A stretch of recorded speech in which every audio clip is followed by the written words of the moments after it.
Happy Thanksgiving, Bruins fans. The Boston Bruins find themselves third in the Atlantic, which means they, at Thanksgiving break, are in a playoff position, which usually determines that you are most likely to be in a playoff position come the end of the regular season, which is a good look. Find out a little bit more about all that happened during the month of November on this, the Bruins Recap Show.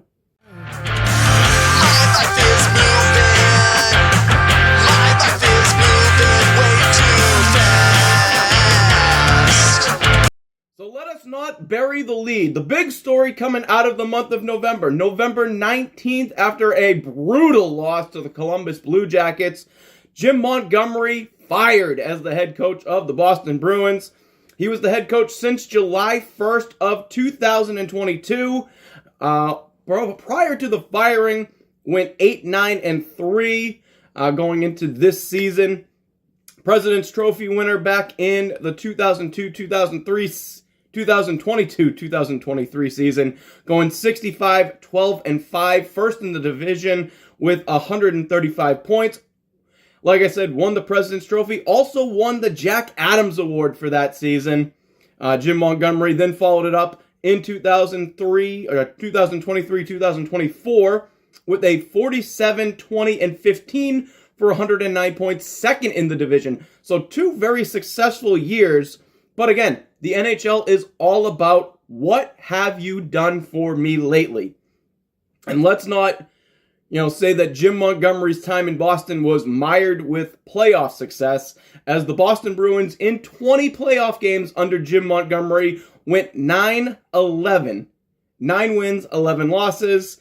In 2023, they were bounced in the first round in 7 games to the Florida Panthers.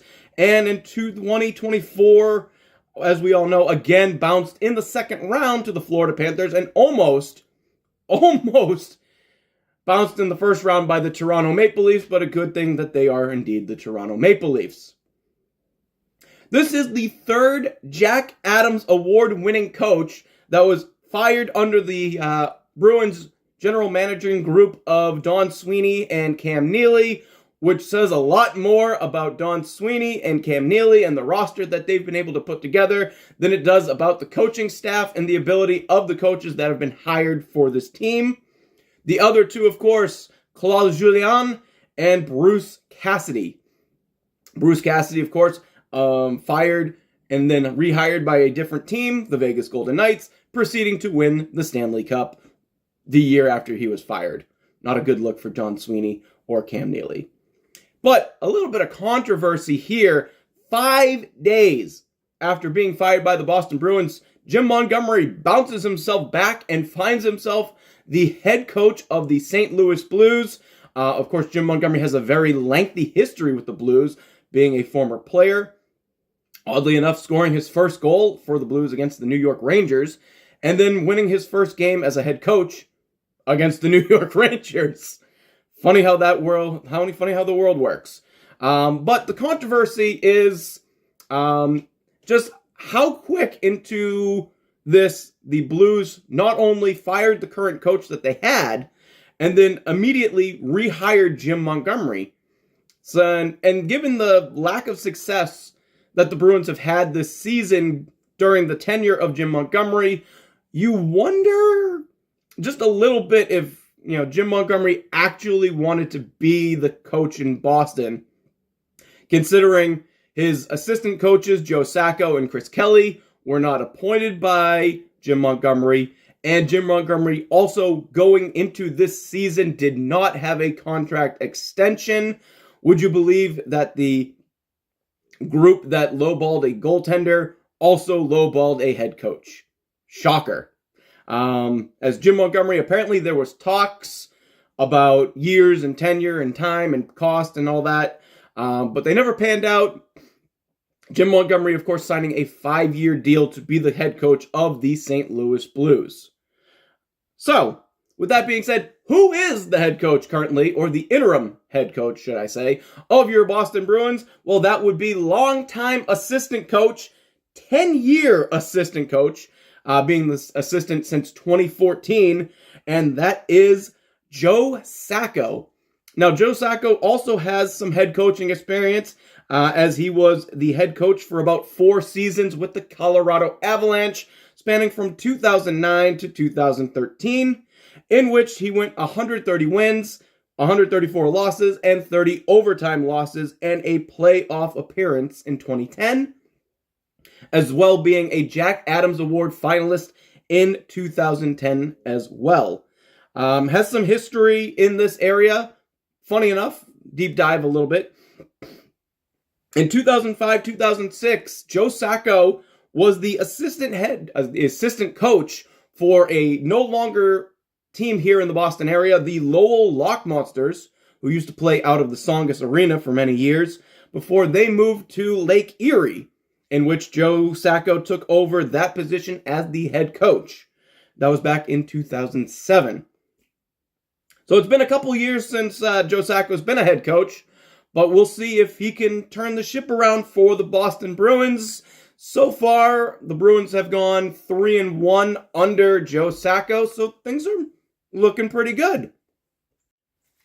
Now, the team in general has played 24 games this season. They have gone 11-10-3 for 25 points. In the month of November, 13 games played. They have gone 7-4-2, 16 points in the month of November, which, when you look at it on paper, is not a bad record. 7-4-2, not a bad record for a month when you play 13 games. But it doesn't feel so good. And I'll tell you why. It's the lack of offense. This team is struggling to put the puck in the net. In 24 games this season, the Boston Bruins, 57 goals on the year.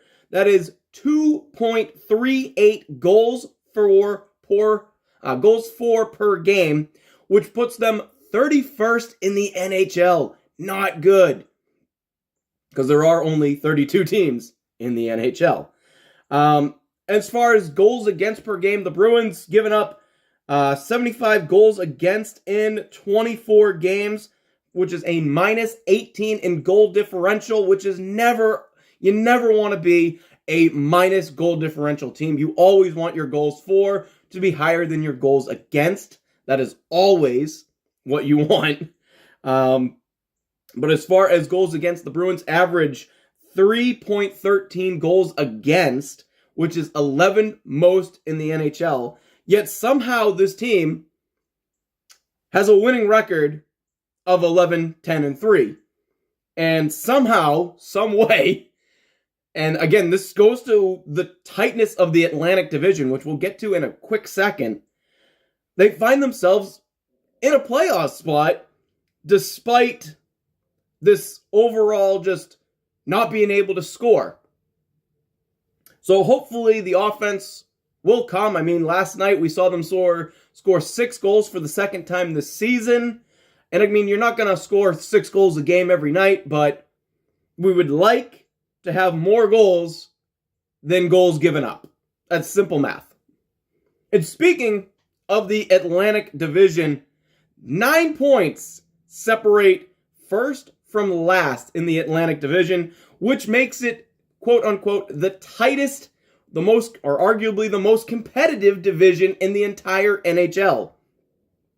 Going for the standings, I'll throw them up right here. In first place, the Toronto Maple Leafs with 28 points on the season. Second up, minus 1 behind them, is the Florida Panthers at 27. Third, the Boston Bruins with 25, who have played the most games in the division, which is never a good thing, which means everybody in your division has games in hand against you at the current moment.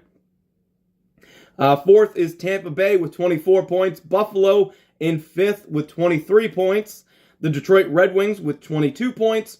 Ottawa with 21 points. And coming in at last place, as everyone predicted, the Montreal Canadiens with 19 points. The Montreal Canadiens, of course, you will see on Sunday as the Bruins look to celebrate their centennial for the NHL, or their centennial game. So going back to team play and why, being third in the division doesn't necessarily feel as good as it should, it's the Boston Bruins power play. The power play, atrocious.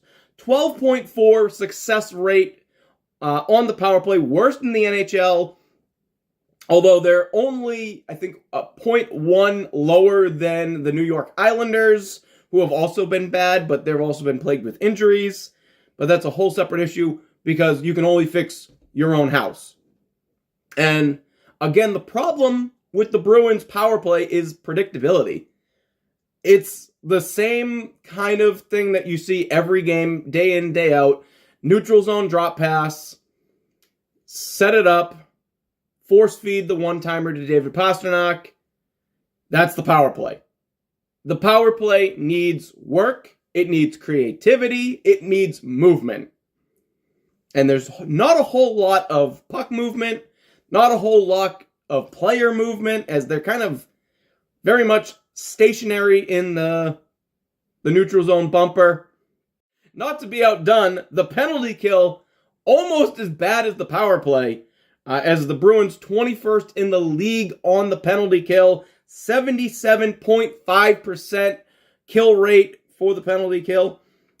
Just massive drop-offs from what we've expected from this team year in, year out. Usually they are in the top 10 to top 15, both on the power play and the penalty kill. Special teams have not been good for this Boston Bruins team, and it's part of the struggle. They're not successful on the power play, which means they're relying much more on 5-on-5 scoring, and the scoring is down because they don't have the horses. They don't have enough consistency in scoring from they're not their top tier talent. It's essentially, if you're not Marchand or Pastrnak, you're not scoring a goal, which we'll get to in a second. But first, we're going to talk about some tendies, not chicken nuggets. The goaltenders, Joonas Korpisalo, who's having himself a pretty good year, all things considering. 8 starts this season. He is a 5-2-1 on the year. 5 wins, 2 losses, and an overtime loss. Tied for second in the league in shutouts, with 2 shutouts on the season. 2.45 goals against average, making that 11th in the league. And a .907 save percentage, 18th in the NHL. That's a very, very strong year for Joonas Korpisalo. And again, I love being proven wrong. I want Joonas Korpisalo to keep these numbers going, keep the performance going, because I came into the season thinking Joonas Korpisalo was not going to be all that good. He's been so much better than I could have ever hoped. And I hope he keeps this up. I hope the team continues to play well in front of him. They seem to play a little bit better in front of Joonas Korpisalo than they do Jeremy Swayman right now. But, hopefully with the new coaching and everything, that'll balance out a little bit more. And speaking of Jeremy Swayman, he is the bell cow of this Bruins team. 16 starts on the season, 6 wins, 8 losses with 2 overtime losses. He is tied for 11th in the NHL with a shutout on the year. A little bit rough go of it early on in the season. Some games where he's given up multiple 4-goal games. But with that being said, things are starting to tighten up under Joe Sacco. Things are starting to get defensively better in front of him, and the team's looking a lot better. Because in the last couple of games, it's been shutout, it's been a 1-goal games. I think, the last 2 starts that Jeremy Swayman has had, he's given up 2 goals. That's pretty good. Like, your goalie gives up 2 goals in 2 games, you win those games more often than not. So, the Jeremy Swayman goals against average 3.16, 40th in the league. A little rough. I think that puts him last in the league. I might not be 100% correct on that, but he was the last one listed on the NHL app. Also, 38th in the league in save percentage with a .888. Numbers, not good, but definitely he can improve. And I think, again, under Joe Sacco, because the defense over the last couple of games has looked so much better. So much more structure, so much more compete. So with that being said, I think Jeremy Swayman going into next year, going into December, it's going to get better. The numbers are going to improve. The wins are going to get there. Maybe it's just me, but I'm a little optimistic about how this team is going to look going forward. With that being said, there's a couple of Boston Bruins players who need to get some improvement. And I'm looking directly at the first line. First line winger, Morgan Geekie. Now, if you want to be a first line winger, you got to put pucks in the net or help other players get pucks in the net. That's simple that. You want your top line to be your most productive line. Morgan Geekie hasn't been all that productive. 19 games on the year, he has 2 goals and 3 assists. He got a second goal last night against the New York Islanders. 5 points and a -5. You want to be a top-line winger, you need to have top-line production. And he is out there with Pavel Zacha, who also needs to get a little bit better, but starting to improve. 2 goals last night. And, of course, David Pastrnak, who is tied for the team lead, if not one behind Brad Marchand for the team lead in goals currently. So Morgan Geekie with his 5 points, he's tied for 14th on the team in points, which he's tied with Charlie Coyle, who got relegated to the third line center because of his poor performance. 24 games, he has 4 goals, 1 assist for 5 points, and a -10. Last season, Charlie Coyle was a -2 for the entirety of the season, and before that, he was like a +20. But I think putting Charlie Coyle back in a position where he's comfortable, third line center, might help him out a little bit more. I know the Bruins do rely on him a lot on the penalty kill and a little bit on the power play, but I expect a lot more from the kid from Weymouth. So hopefully, both those guys, we can see some sort of bounce back. Again, Geekie getting a goal last night looks promising. Putting him out there with Zacha and Pastrnak and keeping the lines consistent, which again goes back to Joe Sacco and moving on from Jim Montgomery and his blender, where you would literally scramble the lines every game and during the game. The lines have been consistent with Joe Sacco for the last couple of games. So hopefully the consistency builds chemistry and chemistry builds goal production. That's the hope. Also in the needs improvement category, not so much in points, because I like his production. I like the production that they're getting from the big defenseman Nikita Zadorov. Tied for 9th in the team in points, 24 games. He's got a goal and 6 assists for 7 points. He's also a +2, significantly better. What is not good with Nikita Zadorov, 48 penalty minutes in 24 games. The guy averages a minor penalty a game. He is good for 1 penalty a game. Absolutely ridiculous. I think he still leads the league in penalty minutes. I need to double check that. I did not check that before writing this and putting this together. But I know at one point he led the league in penalty minutes. And speaking of penalty minutes, the Boston Bruins, 265 penalty minutes on the season, second most penalized team in the NHL. And when you have a penalty kill that is killing as bad as the Bruins, you need to stay out of the box. So discipline is also something overall, not just with Nikita Zadorov, but discipline overall. And hopefully, again, under Joe Sacco, they get that discipline back on track. They get the penalties under wraps. Stop taking stupid penalties, please, for the love of God. But they get those under wraps. They get everything taken care of. And we go back to playing Bruins hockey. So, thank you very much for watching. I hope you guys enjoyed this little recap. Bruins have the Black Friday game coming up against the Penguins, as well as the Centennial game against the Montreal Canadiens this Sunday afternoon. I believe it's a 2 o'clock start. So, of course, we will have 1 minute-ish recaps of those games on the Bruins Recap Show Tik Tok account. I thank you all who have watched those. it's just been a blast to do those again. I thank you all for watching this. I hope you enjoy your Thanksgiving. Post in the comments. What are you most thankful for? I'm most thankful for the fact that I get to do this.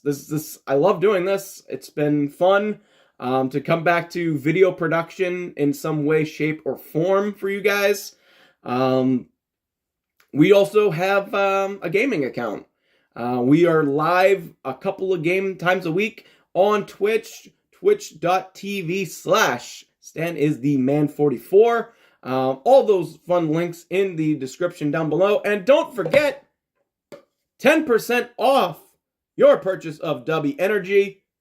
Get yourself a W Energy today using the code brsplays at checkout or in the link down below.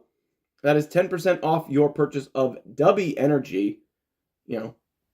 So avoid the crash, get a dub with W Energy. Like, comment, share, subscribe, all that fun stuff. Follow me on social media, Blue Sky, Twitter, X, whatever, Facebook, all that fun stuff. We're on all the socials. But again, happy Thanksgiving. I thank you all. And hopefully we see more of what we saw last night and more of what we have seen since Joe Sacco has taken over for the Boston Bruins going into December and going into the new year.